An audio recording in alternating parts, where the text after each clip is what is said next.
Bayangkan, sebuah rumah yang dikepung. Di luar, teriakan dan amarah mengguncang udara Madinah. Di dalam, seorang lelaki tua duduk tenang, membuka mushaf Al-Quran. Tangannya bergetar bukan karena takut, tetapi karena usia. Janggutnya memutih, matanya lembut.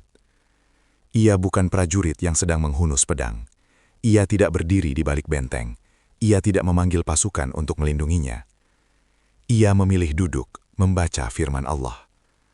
Dan ketika pedang akhirnya menembus rumahnya, darahnya menetes tepat di atas ayat yang sedang ia baca.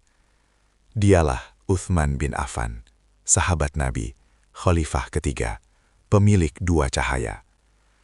Namun yang membuat momen itu begitu mengguncang, bukan hanya kematiannya, melainkan pilihan yang ia ambil sebelum kematian itu datang. Ia bisa saja memanggil ribuan sahabat untuk membelanya. Ia bisa memerintahkan perlawanan. Ia bisa menyelamatkan dirinya dengan satu keputusan tegas. Tetapi ia menolak. Ia memilih agar tidak setetes darah pun tertumpah demi mempertahankan dirinya. Ia memilih kesabaran ketika fitnah mengelilinginya. Ia memilih Al-Quran ketika pedang berada di depan matanya. Bagaimana mungkin seorang lelaki yang begitu lembut menjadi pusat badai paling besar dalam sejarah Islam?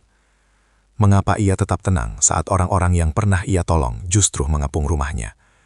Dan apa makna darah yang jatuh di atas mushaf itu? Apakah itu akhir tragis atau simbol keabadian? Kisah ini bukan hanya tentang pengkhianatan. Ini tentang iman yang tidak goyah di tengah fitnah. Tentang kekuasaan yang tidak membuat hati mengeras. Dan tentang cinta kepada Al-Quran, yang bahkan maut pun tak mampu memisahkannya. Assalamualaikum warahmatullahi wabarakatuh. Selamat datang di channel Cakis, tempat kita menelusuri jejak-jejak cahaya dari generasi terbaik umat ini. Di sini, kita tidak hanya mendengar kisah sejarah, kita menyelami luka, keteguhan, air mata, dan keimanan yang membentuk peradaban Islam. Karena kisah para sahabat bukan sekedar cerita masa lalu, ia adalah cermin untuk hari ini. Ia adalah jawaban bagi hati yang sedang gelisah, dan pelita bagi jiwa yang sedang mencari arah. Hari ini, kita akan membuka lembaran kehidupan seorang lelaki yang begitu lembut hingga malaikat pun malu kepadanya. Seorang hartawan yang menginfakkan hartanya tanpa ragu. Seorang khalifah yang memimpin dengan ketenangan, bukan dengan ketakutan. Dan seorang syahid yang wafat dalam keadaan membaca Al-Quran. Namun sebelum kita masuk ke kisah yang menggetarkan ini, tuliskan di kolom komentar.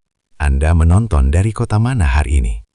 Apakah dari Jakarta, Surabaya, Makassar, Kuala Lumpur, atau mungkin dari pelosok desa yang jauh dari hiruk-pikuk kota? Tulis kota Anda. Insya Allah, setiap nama dan kota yang Anda tulis akan kami doakan. Semoga Allah menjaga Anda dan keluarga Anda dari fitnah zaman.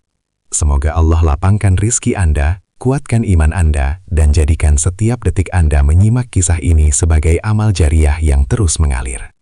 Dan jika Anda baru pertama kali di channel Cakis, semoga ini bukan pertemuan terakhir kita. Karena setiap kisah yang kita bahas di sini adalah perjalanan menuju hati yang lebih kuat dan iman yang lebih dalam. Sekarang, tarik napas sejenak. Tenangkan hati Anda. Mari kita masuk ke kisah seorang sahabat yang namanya terukir dalam sejarah. Sebagai pemilik dua cahaya. Lelaki yang darahnya jatuh di atas mushaf, tetapi cahayanya tak pernah padam, hingga hari ini. Utsman bin Affan lahir dari keluarga terpandang Quraisy. Kaya, terpandang, dan memiliki reputasi yang bersih. Namun, yang membuatnya berbeda bukan hartanya, melainkan akhlaknya. Ia dikenal sangat pemalu. Bahkan Rasulullah SAW pernah bersabda bahwa malaikat pun malu kepada Utsman. Ketika Islam masih lemah dan ditekan, Utsman termasuk yang pertama memeluknya. Ia tidak takut kehilangan status sosialnya. Ia tidak ragu meninggalkan kenyamanan demi kebenaran. Ia bukan tipe yang berteriak lantang. Ia bukan orator yang mengguncang massa. Ia adalah kekuatan yang tenang. Di tengah masyarakat Mekah yang keras dan penuh kebanggaan suku, Utsman tampil berbeda. Wajahnya lembut, Tutur katanya halus dan kepribadiannya bersih dari kekasaran yang lazim di kalangan bangsawan Quraisy. Ia seorang pedagang sukses. Perjalanannya menjangkau Syam dan berbagai wilayah perdagangan. Hartanya berlimpah, namun tidak pernah membuatnya angkuh. Justru semakin banyak ia memiliki, semakin rendah hatinya. Ketika dakwah Islam mulai tersebar secara sembunyi-sembunyi, Utsman tidak menertawakan ajakan itu, sebagaimana sebagian pembesar Quraisy. Hatinya yang jernih mengenali kebenaran bahkan sebelum tekanan datang. Melalui perantara Abu Bakar Asy-Syiddiq, ia mendengar tentang tauhid dan kenabian Muhammad SAW. Dan tanpa banyak perdebatan, ia menerima. Keputusan itu bukan hal kecil. Masuk Islam berarti berhadapan dengan ejekan, tekanan, bahkan ancaman. Terlebih bagi seseorang dari keluarga terpandang seperti dirinya. Status sosial yang dibangun bertahun-tahun bisa runtuh dalam sekejap. Relasi bisnis bisa hancur, kehormatan keluarga bisa dipertaruhkan. Namun, Utsman memilih iman. Dan ujian pun datang. Pamannya sendiri mengikatnya dan mencoba memaksanya kembali pada agama leluhur. Tekanan demi tekanan diberikan agar ia meninggalkan Islam. Tetapi Utsman tetap diam, tidak membalas dengan teriakan, tidak melawan dengan kemarahan. Keteguhannya sunyi, tetapi kokoh. Disinilah terlihat karakter aslinya. Sebagian orang menunjukkan keberanian dengan suara keras. Utsman menunjukkan keberanian dengan ketenangan. Ia tidak mencari panggung. Ia tidak mencari sorotan. Namun, setiap langkahnya mengandung kesetiaan yang mendalam kepada Rasulullah SAW. Ketika kaum muslimin diperintahkan hijrah ke Habasyah demi menyelamatkan iman mereka, Utsman termasuk yang berangkat. Ia meninggalkan Mekah, meninggalkan tanah kelahirannya, meninggalkan kenyamanan hidupnya. Semua demi menjaga iman yang baru saja ia peluk. Bayangkan, seorang hartawan muda, bangsawan Quraisy, memilih hidup sebagai pengungsi di negeri asing. Itu bukan keputusan yang mudah, tetapi bagi Utsman, iman lebih berharga daripada tanah, harta, dan kehormatan dunia. Kepribadiannya yang pemalu bukan kelemahan, itu adalah kemuliaan. Rasulullah SAW sendiri menghormatinya dengan penghormatan khusus. Pernah suatu ketika Nabi SAW sedang berbaring santai di rumahnya. Ketika Abu Bakar masuk, beliau tidak mengubah posisi. Ketika Umar masuk, beliau tetap seperti itu. Namun ketika Utsman meminta izin masuk, Rasulullah segera merapikan pakaiannya. Ketika ditanya mengapa, beliau menjawab, "Tidakkah aku malu kepada seseorang yang malaikat pun malu kepadanya?" Betapa tinggi kedudukannya di sisi Rasulullah. Namun Utsman tidak pernah membanggakan itu. Ia tetap berjalan dengan kepala sedikit tertunduk, berbicara seperlunya, dan lebih banyak bekerja dalam diam. Ia membuktikan bahwa kekuatan tidak selalu berbentuk suara lantang atau keberanian di garis depan. Kadang, kekuatan terbesar adalah konsistensi dalam kesetiaan. Kadang, keberanian terbesar adalah memilih tetap lembut di dunia yang keras. Sejak awal, hidup Utsman bukan tentang ambisi. Ia bukan pencari kekuasaan. Ia bukan pengejar popularitas. Ia adalah hamba yang hatinya terpaut pada kebenaran. Dan justru karena ketenangan itulah, Allah menyiapkannya untuk memikul tanggung jawab besar di masa depan. Dari seorang pedagang pemalu di Mekah, ia akan menjadi khalifah yang memimpin wilayah luas. Dari seorang lelaki yang lembut, ia akan menjadi simbol kesabaran di tengah badai fitnah. Namun semua itu bermula dari satu hal sederhana. Hati yang bersih dan iman yang dipilih tanpa ragu. Ada satu gelar yang tidak pernah dimiliki siapapun dalam sejarah Islam selain dirinya. Dzun Nurain, pemilik dua cahaya. Gelar itu bukan pujian kosong, bukan pula simbol kekuasaan. Ia adalah kehormatan yang lahir dari kedekatan luar biasa dengan Rasulullah SAW. Dan cahaya itu adalah dua putri Nabi. Ketika dakwah Islam masih diwarnai tekanan dan ancaman, Utsman menikahi Ruqayyah binti Muhammad SAW. Pernikahan itu bukan sekedar ikatan keluarga, melainkan pertemuan dua jiwa yang sama-sama lembut dan sabar. Ruqayyah dikenal sebagai wanita yang halus dan beriman, dan Uthman adalah lelaki yang paling pantas mendampinginya. Namun kehidupan mereka tidak berjalan tanpa ujian. Saat tekanan Quraisy memuncak, Uthman dan Ruqayyah termasuk yang hijrah ke Habasyah. Bayangkan, seorang putri Nabi harus meninggalkan tanah kelahirannya. Dan di sampingnya berdiri seorang suami yang tidak hanya melindungi secara fisik, tetapi juga menjadi sandaran emosionalnya. Hijrah itu bukan perjalanan mewah, itu adalah perpindahan penuh ketidakpastian. Tetapi di sanalah cinta mereka ditempa. Dalam pengasingan, dalam doa-doa malam, dalam keyakinan bahwa Allah tidak pernah meninggalkan hambanya. Waktu berlalu. Kaum muslimin kembali ke Madinah. Namun takdir kembali menguji. Saat Perang Badar akan meletus, pertempuran besar pertama dalam sejarah Islam, Ruqayyah jatuh sakit keras. Di saat para sahabat bersiap menuju medan perang, Utsman menghadapi pilihan berat, ikut berperang bersama Rasulullah atau tinggal untuk merawat istrinya yang terbaring lemah. Ia memilih tinggal. Bagi sebagian orang, mungkin itu terlihat seperti kehilangan kesempatan meraih kemuliaan perang. Tetapi bagi Utsman, merawat amanah Nabi adalah jihadnya saat itu. Ia setia di sisi Ruqayyah hingga akhir hayatnya. Dan ketika Ruqayyah wafat, duka itu menghantamnya dalam diam. Tidak ada teriakan, tidak ada keluhan, hanya air mata dan kesabaran. Namun cinta Nabi kepada Utsman tidak berhenti di situ. Setelah masa iddah berlalu, Rasulullah menikahkannya dengan putri beliau yang lain, Ummu Kulsum.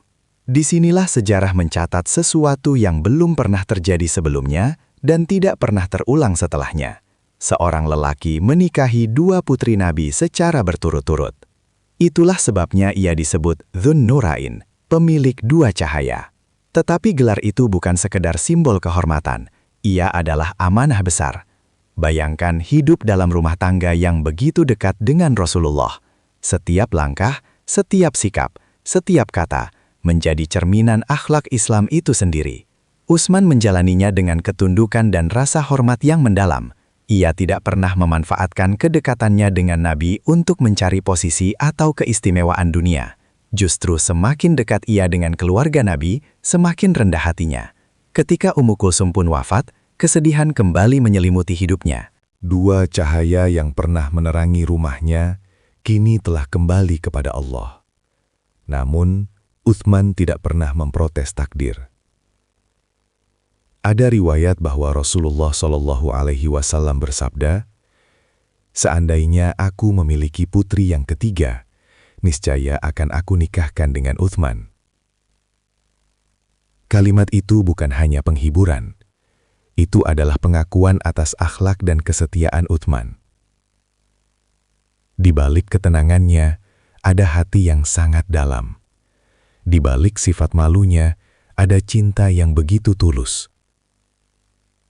Bagian hidup ini menunjukkan sisi Utsman yang sering terlupakan.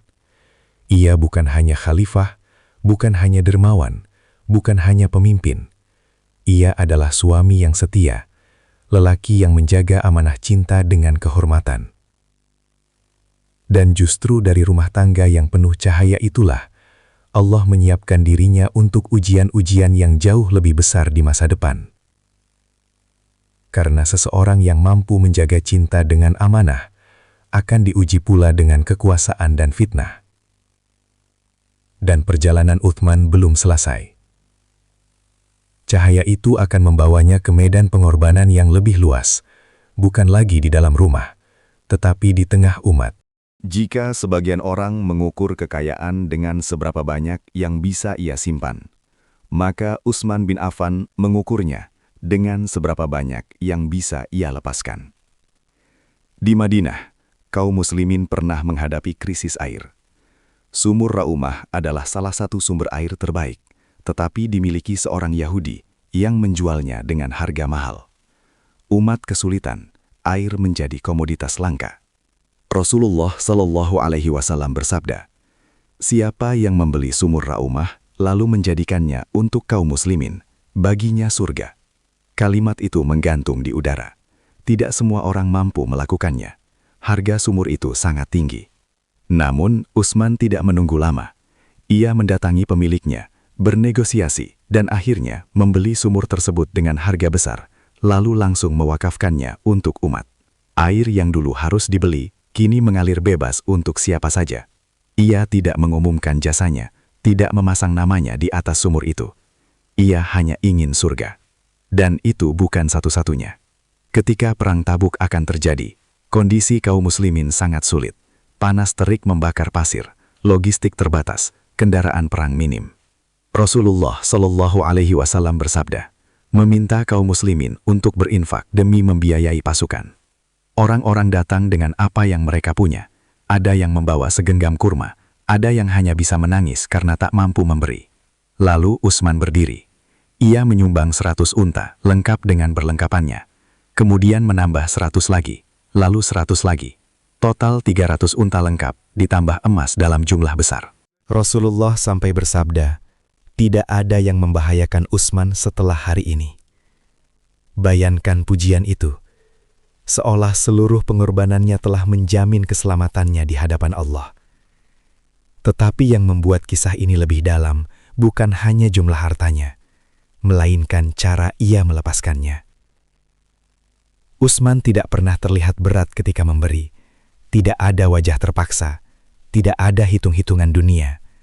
Harta di tangannya seperti air yang mengalir, datang dan pergi tanpa mengikat hatinya. Padahal ia adalah pedagang sukses. Perjalanannya menjangkau Syam dan wilayah luas lainnya. Ia tahu nilai uang. Ia paham cara melipat gandakan keuntungan. Namun ia juga paham bahwa keuntungan terbesar bukan di pasar dunia, melainkan di akhirat. Ada satu sisi yang sering tidak disadari. Memberi dalam jumlah besar bukan hanya soal kemampuan finansial, itu soal keyakinan. Bagaimana mungkin seseorang berani melepas begitu banyak, kecuali ia yakin Allah akan menggantinya? Utsman hidup dengan keyakinan itu. Ketika orang lain melihat emas sebagai keamanan, ia melihatnya sebagai amanah. Ketika orang lain mengumpulkan untuk masa depan dunia, ia menginvestasikan untuk masa depan akhirat. Namun semakin besar jasanya, semakin tinggi pula ekspektasi umat kepadanya. Ia bukan hanya hartawan, ia bukan hanya menantu Nabi, ia bukan hanya sahabat senior. Perlahan, ia menjadi figur yang dipandang sebagai calon pemimpin masa depan. Dan disitulah ketegangan mulai tumbuh. Karena harta yang ia infakkan membangun umat. Tetapi kedudukan yang semakin tinggi akan menarik perhatian. Dan tidak semua perhatian lahir dari cinta. Kedermawanannya mengangkat namanya tinggi di langit. Namun di bumi, ada hati-hati yang mulai merasa terusik. Dan tanpa ia sadari, jalan menuju kepemimpinan besar, sekaligus ujian besar, mulai terbuka di hadapannya. Waktu berlalu. 2 khalifah besar telah wafat. Abu Bakar Asy-Syiddiq dengan keteguhan awalnya. Umar bin Khattab dengan kepemimpinan yang tegas dan kuat. Umat kini berada di persimpangan sejarah. Siapa yang akan memimpin wilayah Islam yang telah membentang luas dari Jazirah Arab hingga Persia dan Syam? Pilihan itu akhirnya jatuh kepada Utsman bin Affan. Ia tidak mencalonkan diri. Ia tidak berambisi. Bahkan ketika namanya disebut dalam majelis syura, ia lebih banyak diam daripada berbicara. Namun para sahabat melihat sesuatu dalam dirinya. Kelembutan yang matang, pengalaman panjang, kedekatan dengan Rasulullah, serta reputasi bersih yang tak tercelah. Ia diangkat menjadi khalifah ketiga. Awal kepemimpinannya penuh keberkahan. Wilayah Islam terus meluas. Armenia, Azerbaijan, Afrika Utara, daerah-daerah baru masuk dalam naungan Islam. Perdagangan berkembang pesat. Madinah menjadi pusat pemerintahan yang dihormati dunia. Namun semakin luas wilayah, semakin kompleks pula tantangan. Generasi yang masuk Islam kini bukan lagi hanya sahabat-sahabat awal yang ditempa langsung oleh Rasulullah. Banyak yang baru mengenal Islam, banyak yang belum memiliki kedalaman ilmu dan kedewasaan spiritual seperti generasi pertama. Perbedaan mulai muncul. Pendapat beragam. Kepentingan bermunculan. Sebagai khalifah, Utsman memimpin dengan pendekatan berbeda dari Umar. Jika Umar dikenal tegas dan keras, Utsman lebih lembut dan persuasif. Ia memberi ruang, memberi kesempatan, dan tidak mudah menghukum. Namun, justru kelembutannya itulah yang mulai disalahartikan. Sebagian orang menilai ia terlalu lunak. Sebagian lain menuduhnya lebih mengutamakan keluarga dalam jabatan pemerintahan. Isu-isu mulai disebarkan. Surat-surat palsu beredar. Fitnah tumbuh seperti api kecil yang dibiarkan menyala di bawah sekam. Yang paling menyedihkan, sebagian penyebar fitnah bukanlah musuh dari luar, melainkan orang-orang yang mengaku bagian dari umat itu sendiri. Utsman sebenarnya bisa bertindak keras. Ia memiliki legitimasi, ia memiliki dukungan sahabat-sahabat besar. Tetapi ia memilih berhati-hati. Ia tidak ingin keputusan emosional memecah umat yang telah dibangun dengan susah payah. Disinilah beban kepemimpinannya terasa paling berat. Bayangkan, seorang lelaki yang sepanjang hidupnya dikenal pemalu dan lembut, kini harus menghadapi tuduhan, tekanan politik, dan provokasi yang terus meningkat. Setiap keputusan yang ia ambil diawasi, setiap kebijakan diperdebatkan. Namun di tengah semua itu, ia tetap memegang satu hal penting, menjaga persatuan umat. Salah satu keputusan paling monumental yang ia ambil di masa pemerintahannya adalah menyatukan mushaf Al-Quran dalam satu standar bacaan. Saat wilayah Islam meluas, perbedaan dialek dan cara membaca mulai menimbulkan perdebatan. Jika dibiarkan, perbedaan itu bisa berubah menjadi perpecahan besar. Utsman bertindak cepat. Ia membentuk tim penulisan mushaf berdasarkan dialek Quraisy dan menyebarkannya ke berbagai wilayah. Keputusan ini menyelamatkan Al-Quran dari potensi perbedaan yang merusak. Ironisnya, di saat ia menjaga kemurnian Al-Quran untuk generasi mendatang, fitnah terhadap dirinya sendiri justru semakin menguat.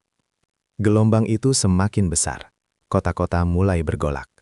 Orang-orang dari berbagai wilayah datang ke Madinah membawa tuntutan. Utsman tidak membalas dengan kekerasan. Ia tidak membungkam dengan pedang. Ia tidak membalas hinaan dengan hinaan. Ia memilih sabar.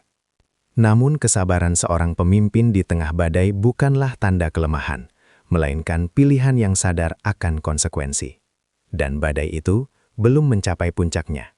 Apa yang awalnya hanya bisikan, perlahan berubah menjadi pengepungan. Dan sejarah sedang bergerak menuju salah satu tragedi paling menggetarkan dalam perjalanan umat ini. Fitnah yang awalnya hanya bisikan, kini berubah menjadi gelombang. Orang-orang dari berbagai wilayah berdatangan ke Madinah.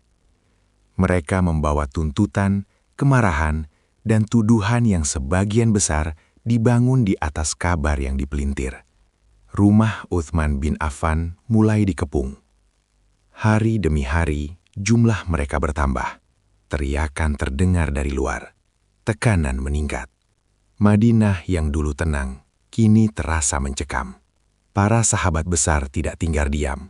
Ali bin Abi Thalib, Tolhah, Zubair, bahkan para pemuda seperti Hasan dan Husain radhiyallahu anhum siap berdiri di depan pintu untuk melindungi khalifah. Namun Utsman menolak. Aku tidak ingin setetes darah pun tertumpah karena aku. Kalimat itu bukan sekadar pernyataan. Itu keputusan yang sadar akan risikonya. Ia tahu, ia bisa memerintahkan perlawanan. Ia masih memiliki pendukung yang setia. Jika ia mengangkat pedang, akan terjadi pertempuran di jantung Madinah.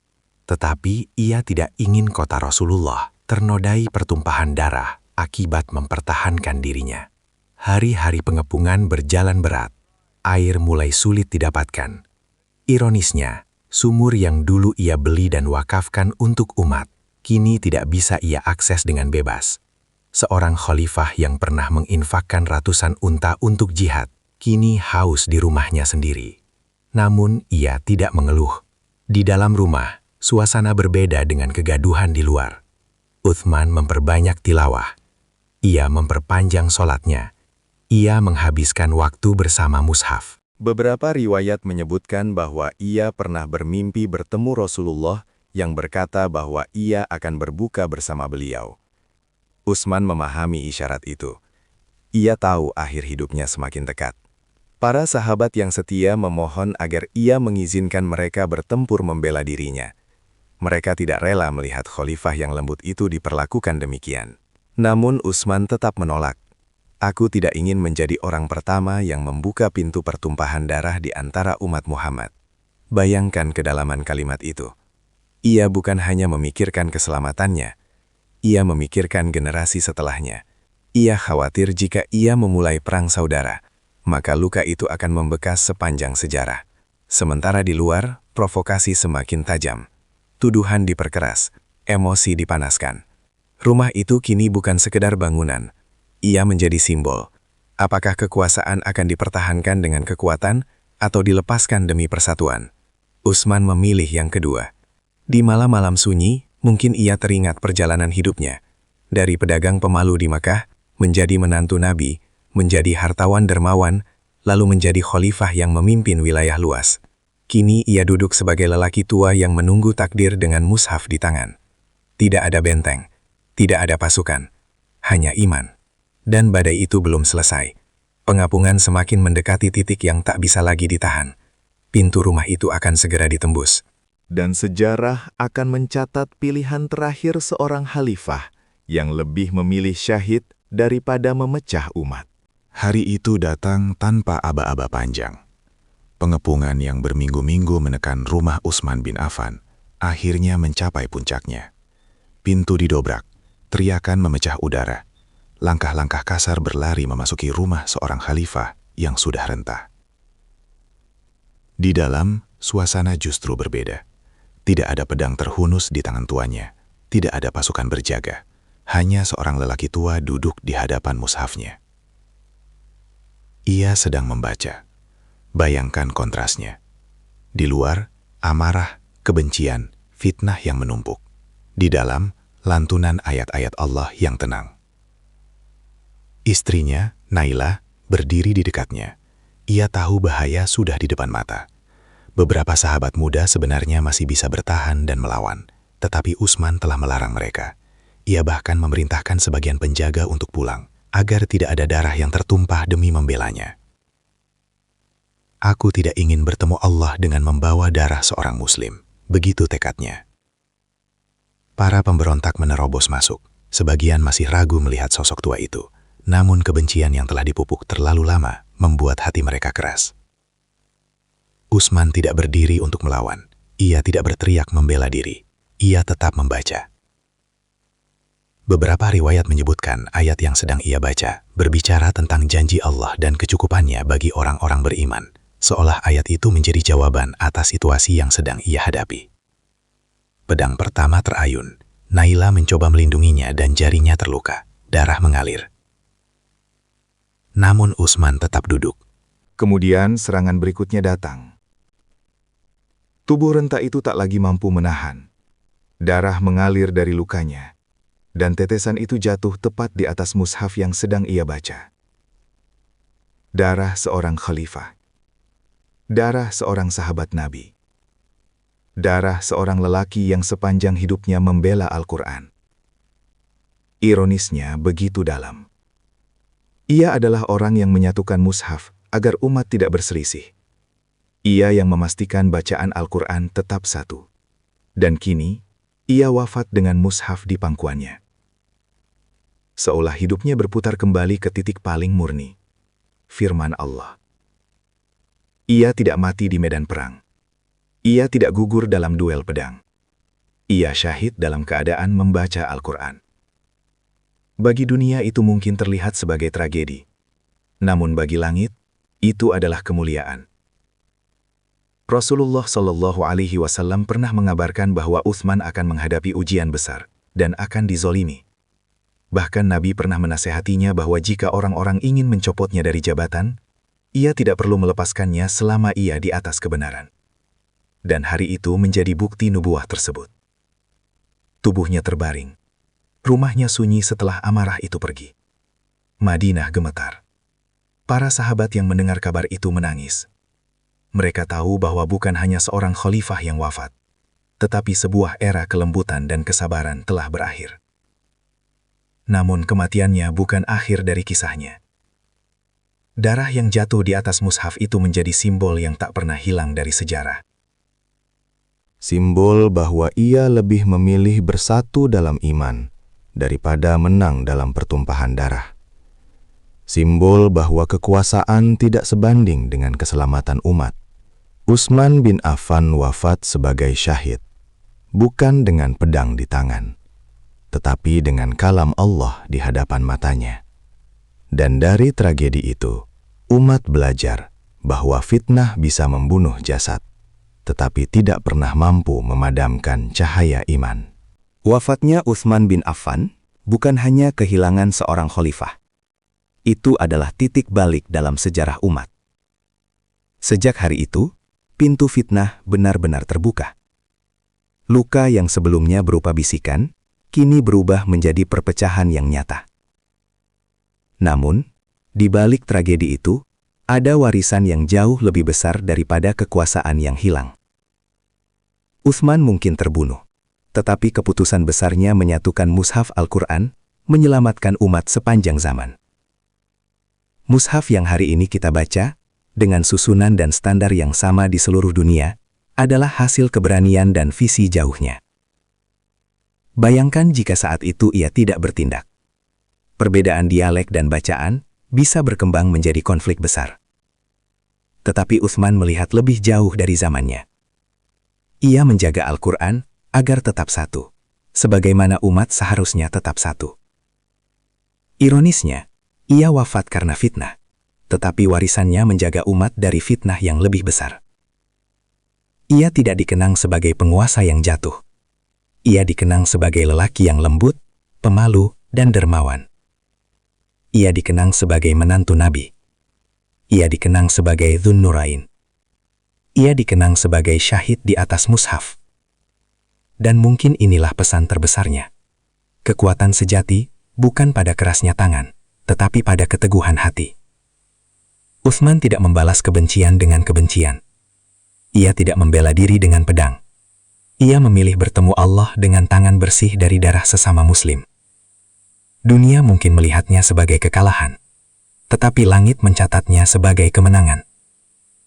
Cahaya yang pernah menyinari rumahnya melalui dua putri Nabi, kini berubah menjadi cahaya teladan yang menerangi sejarah. Setiap kali Al-Quran dibaca di masjid-masjid, di rumah-rumah, di pelosok dunia, jejak kepemimpinannya tetap hidup. Ia wafat, tetapi cahayanya tidak pernah padam. Kisah Utsman bin Affan mengajarkan kita bahwa kelembutan bukan kelemahan dan kesabaran bukan kekalahan. Ia memiliki kekuasaan, tetapi tidak tergoda. Ia difitnah, tetapi tidak membalas. Ia dikepung, tetapi tetap membaca Al-Quran. Di zaman penuh kebisingan dan kemarahan ini, mungkin kita tidak diuji dengan pedang, tetapi dengan lisan, opini, dan fitnah yang tak kalah tajam. Utsman mengajarkan, jagalah hati, jagalah persatuan, dan jangan biarkan ego lebih besar dari iman. Jika kisah ini menyentuh hati Anda, dukung channel Cakis dengan menekan tombol subscribe, like, dan bagikan, agar semakin banyak yang terinspirasi. Tulis di kolom komentar, dari kota mana Anda menonton hari ini. Insya Allah, kami doakan kebaikan untuk Anda semua. Sampai jumpa di kisah sahabat berikutnya yang tak kalah mengguncang.